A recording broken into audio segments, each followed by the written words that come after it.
Hey there, in this video, we're going to be continuing with our series on personal knowledge management systems. And so this time we'll be taking a look at the Johnny Decimal system, which is a system that is slightly different from the ones we've seen. It's also slightly different from those that are similar to it, like Para or Zettelkasten, which are also ways to organize the information in your life, not so much around productivity or getting things done or anything like that. They are much more focused on just having a place for everything and making that information either immediately relevant, easy to access. And so along that same line, we have the Johnny Decimal system. So let's get right to it. So the Johnny Decimal system is a very simple, structured method for organizing everything in your life. Basically, you can think of it as a bunch of little folders where everything has its own place. It really is more of a filing cabinet system or some sort of an index system. And the idea is that you replace your messy folders that usually have random names or names that don't really connect to anything else with a numbered hierarchy that's easy to remember and browse. In other words, what we're trying to do with this system is create a map of our digital and physical world, where every item has one and only one home. So only one place where they're supposed to be. So the Johnny Decimal system was created by this guy named Johnny Noble, and he created it out of frustration for the way that modern file systems work and the endless reorganizing he was having to do.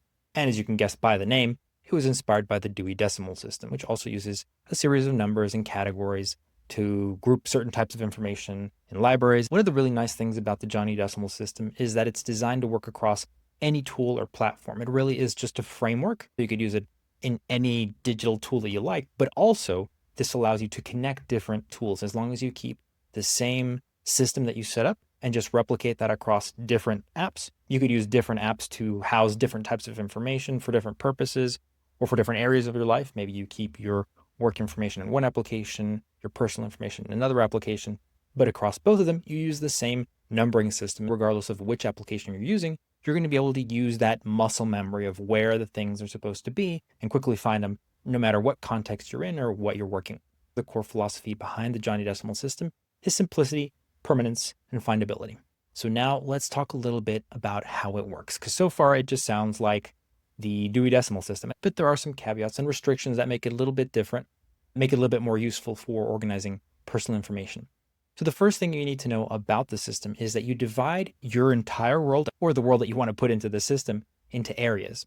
And an area is just a range of 10 numbers. The system really only wants you to have a maximum of 10 areas. And this is something we're going to see over and over. There is a fixed limit on how many different little cubby holes you're supposed to have. And the reason for that is that it makes it easier for you to build that muscle memory, remember where the things are. Unlike other systems where there are no limits and it's more about connecting notes, for example, the Zettelkasten system, or maybe something like Para, where there really are no limits, you can just kind of fill it up as you like.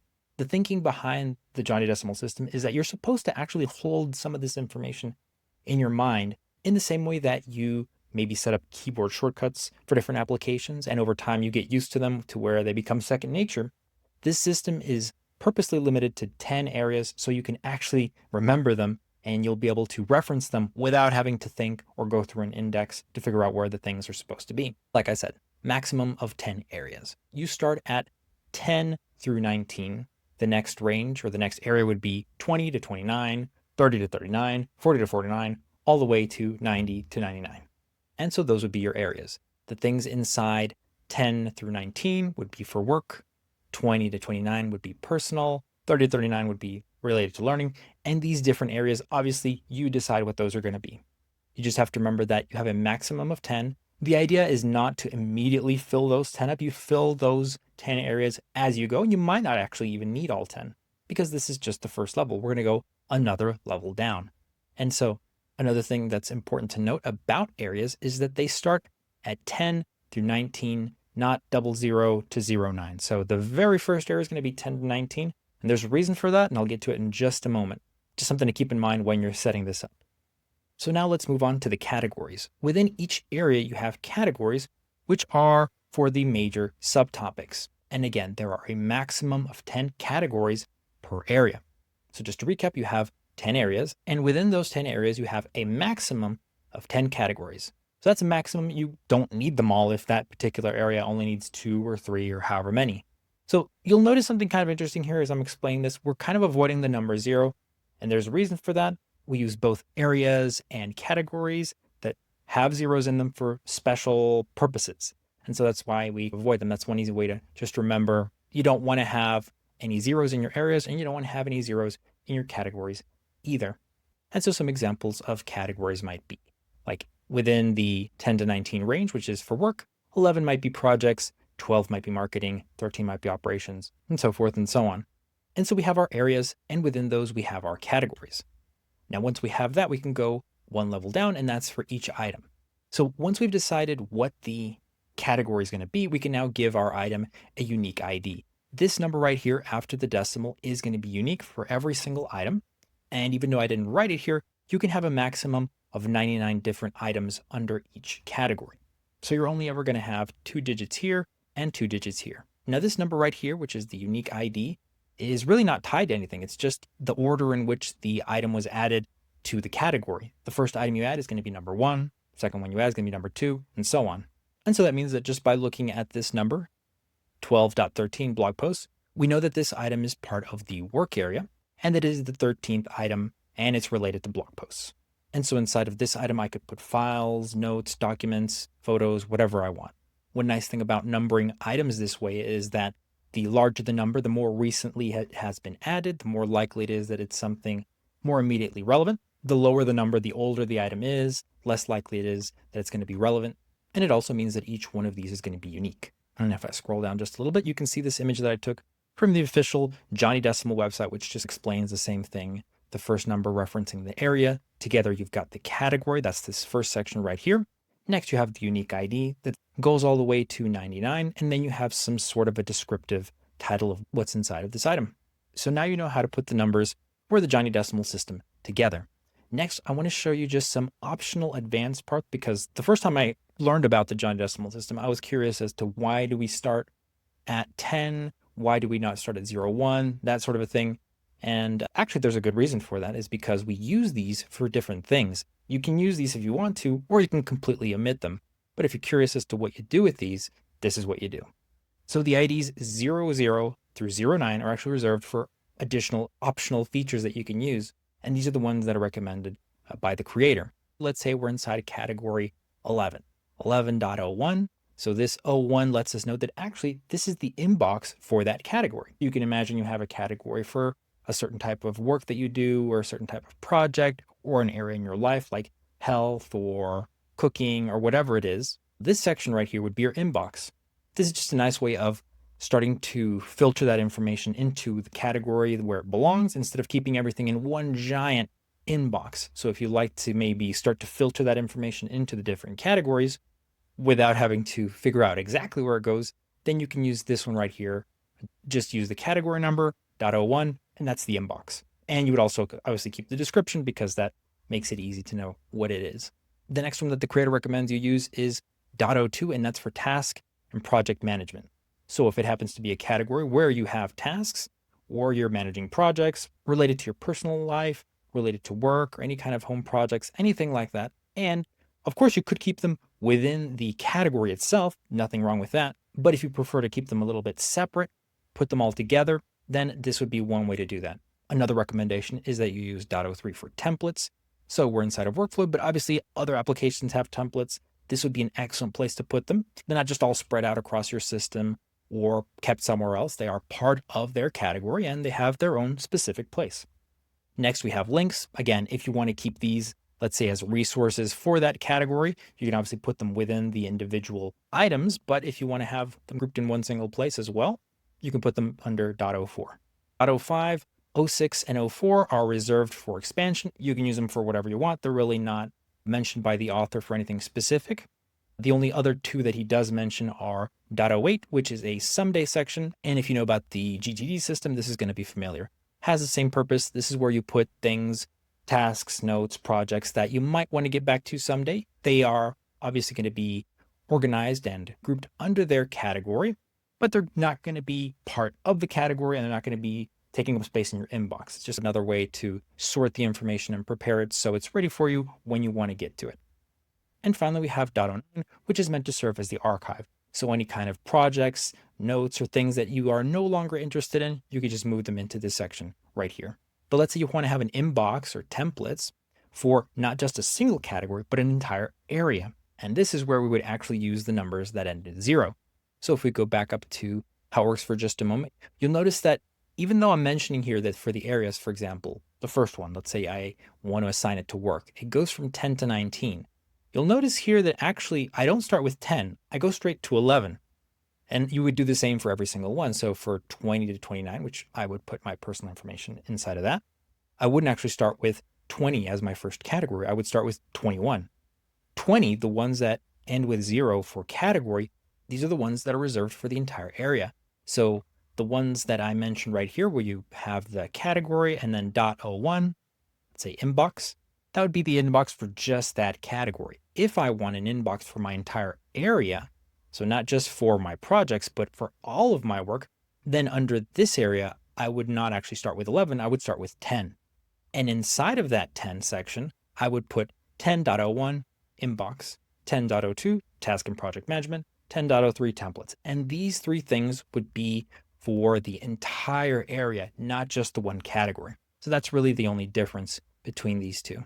And if that was a little confusing, don't worry, I'll show you in just a moment what that actually looks like in context in a demo.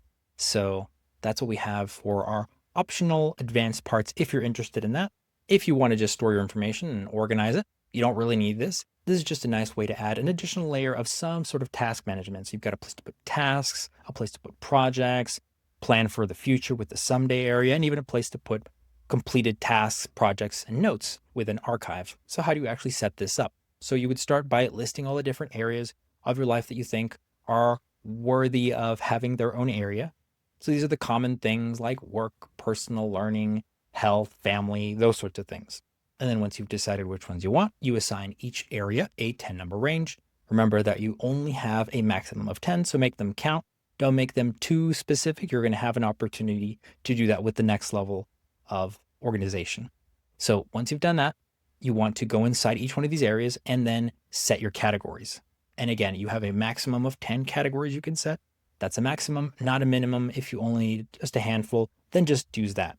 And then once you're ready and you've got this set up, you can start adding items by just listing out the category number, dot, and then all the way up to 99. Remember, these are not meant to be single individual notes. They could be, but really the idea is they serve more like folders. You can have multiple pieces of information, several notes, all kinds of things within this one single item. And then once you have that unique item, you can then use it everywhere. So let's say that I split my information across multiple applications. In Workflow, I like to keep my notes, I like to keep my outlines, and then I keep my heavy files somewhere else like Google Docs. Inside of Workflow, I would have 12.04, and I have a list of important, interesting links for language learning. And then inside of Google Drive, I would replicate the same structure that I have in my Johnny Decimal system, and I would label a folder 12.04, and inside of that, I would keep the same kind of information. So maybe things that I've downloaded from those links, because let's say I prefer to keep my files in Google Drive and I keep my outlines in Workflow. That's one way that I can keep my different systems connected because they both use the same numbering system. No matter which application I'm in, if I see 12.04, I already know what's supposed to be in there or what I can put in there. All right, now let's talk a little bit about the benefits, but I hope that as I've gone through this, some of them have become maybe a little bit apparent. What's really nice about the Johnny Decimal system is that every item has exactly one place. It's very different from the other systems that we've seen where the idea is about creating connections, creating links to different ideas. There really is none of that. Now you could have that, obviously, because we're in a digital system, internal linking and backlinks and tags as a layer on top of the system. But the real benefit is that you know exactly where everything is supposed to be because you are limiting yourself to just 10 areas and just 10 categories within each area. You're actually going to be able to remember what those numbers mean. And you'll no longer have to reference them. You'll know exactly what things are supposed to be just by looking at the number. And even if you don't remember exactly what that category is, you'll know because there's only 10 areas. The system is also scalable. It works for really small setups and massive setups as well. You're setting up a system of folders in a way that makes it easy to know what's supposed to be in them. And if you do the multiplication, even if you use every single one of the 10 areas with the 10 categories and the 99 notes, that's still 9,900 notes. And remember, they're not actually notes, not like individual notes like a paragraph. They're really folders. So you can put multiple notes in them. You can put files in them. You can put all kinds of things in them. So there's absolutely no way you're going to run out of space. This is an indexing system. It's meant to limit you in a way that works for you, not against you. Another benefit that we just went over is that it's cross-platform. Because it is just an indexing system, you can use this across multiple applications and especially across applications that maybe don't have a way to easily connect one system to another. Once you've set up your areas and your categories, you really don't have to do much reorganization. That's kind of the whole point. It really is like you are just adding a number when you need it. When you need another area, you add it. When you need another category, you add it. When you need another note, you add it. And as you add them, you're not displacing anything else. They're just getting their own number. So everything stays organized. You're just able to very easily add additional information without having to then shuffle things around. You'll also notice we didn't use any tags or backlinks or anything like that. It really is just as simple as taking the idea from the card catalog system and applying it to the information from our own lives. We're creating a very simple, clean mental map of where things are supposed to go, building that muscle memory, and then using it. And so, of course, that leads to reducing our cognitive load. We know where everything is. We know where everything is supposed to go. We're not worrying about, did I tag it? Did I backlink it? Did I reference it correctly? No, I just put it in the right folder, in the right area, in the right category. A place for everything and everything in its place. Now, the last thing I'll do is just open up a very simple demo to give you an idea of what this could look like in the real world. So for example, here I've got my 4 areas. Like I said, 10 is the maximum. It's not the minimum. Just add more if you need more. And if you don't need it, just don't add it. And so I've got 10 to 19, which is work, 20 to 29, personal, 30 to 39, learning, and 40 to 49, creative. So something that I want to highlight just to make sure it's clear, because I think it might be a little confusing, at least it was for me the first time, is you'll notice that I mentioned when we add the unique IDs, I said we start at 0, 1. And that's true only if you're using those additional optional features. If not, you would start at 11. The same way that we do for the categories, you would start at 11 for the first node, then continue with 12, 13, all the way to 99. If you are not going to use any of the ones that use a 0, so the inbox, the task and project management, the templates, and so on. And so actually, I've made a little mistake here, because that means this should be 11, 11 and 11, 12. 1101, that would be the inbox. 1102 would be the task and project management for projects, which doesn't make any sense. So that's why we don't have that there. There we go. So these are actually individual notes or individual folders. And so just something to keep in mind when you are adding the IDs for the actual final folder where you're going to put things inside of, make sure you start at 11 the same way you do with the categories, unless you're going to be using those optional features. So for example, here I am using them. That's why these 3 right here start at 0, 1, 0, 2, 0, 3. And then I just continue with the normal way of numbering the items. And so it's a good thing that I caught the mistake in the video, so you can see why it might be a little bit confusing. Like I said, when I was going through the system, this part threw me for a little bit. I saw the explanation of how the numbering was supposed to go, and then I saw this kind of a jump. There were places where it started at 11. There are places where it started at 01 or someplace else, and that just seemed kind of odd. Once you understand that when you use a 0, that means you're using some sort of an optional feature. Otherwise, you start with 11. So just something to keep in mind. And then if we go down to this section right here, I think I've got another example. Okay, so here's another one where, again, I'm using the 0. So that means I'm using some sort of optional feature. I've created a section here that is for holding the management of the entire area, creative and YouTube, not just vibe coding, not just productivity systems, not just whatever the categories that follow here are, but the entire section. So that's what, when you use a category with a 0, that's for. So if I open it up, you can see that I've got inside the inbox for the entire area, the task and project management for the entire area, the templates, the links, and so on. It's essentially a place where you're going to park all the features for the entire area, not just one single category. Just remember that if you ever use the 0s either for categories or for notes, that means you're doing something special, something a little bit different. It either means you are creating a place to put the management of the entire area, or you're using something like an inbox or a place to put your tasks or a place to put your templates, things like that. Otherwise, for the categories and for the individual items, you would never use 0s. So I hope that was clear. It's not terribly confusing, but if you are used to numbering things like we usually are at 0, doing something like that can kind of throw you. And especially if you're jumping around, let's say you only use the task management and the archive and none of the other features. You've got some numbers at the very start that look a little bit weird, like you're missing some stuff. That's really the only thing that I feel could throw you. Everything else is pretty simple. And if you've ever used some sort of a catalog system, this is going to be very familiar. And so there we go. That's the Johnny Decimal System. This is another alternative way to organize information in your life. Again, not a productivity system. It is a personal knowledge management system like the Para system and like Zettelkasten. I personally prefer the Johnny Decimal System to other systems like the Para system or the Zettelkasten system, just because it uses categories that you can set ahead of time. And the focus is on being organized and knowing where everything is, where everything's supposed to be, and how to quickly access it when you need it. So this might actually be a nice way to set up a Zettelkasten system if you think about it, or some sort of a backlinking system, because this provides the framework. You've got a place for everything and you can easily browse and find it. And especially after you've developed some of that muscle memory of what those different areas are and what those categories are supposed to be. I can imagine how it would be very quick to just use a couple of keyboard shortcuts to jump to absolutely any section within your system and find what you need. And so while it's not directly a productivity system, it could help you be very productive by just having a system that gives you what you need, when you need it, instantly. So that's it. I hope you maybe learned a thing or two and maybe are inspired to try the Johnny Decimal system. Like I said, I will link to the official website where you can learn even more about how to set this up in any application in the comments below. Be sure to like the video and subscribe if you haven't done so already so you catch the next video on personal knowledge management. So I will see you in the next one.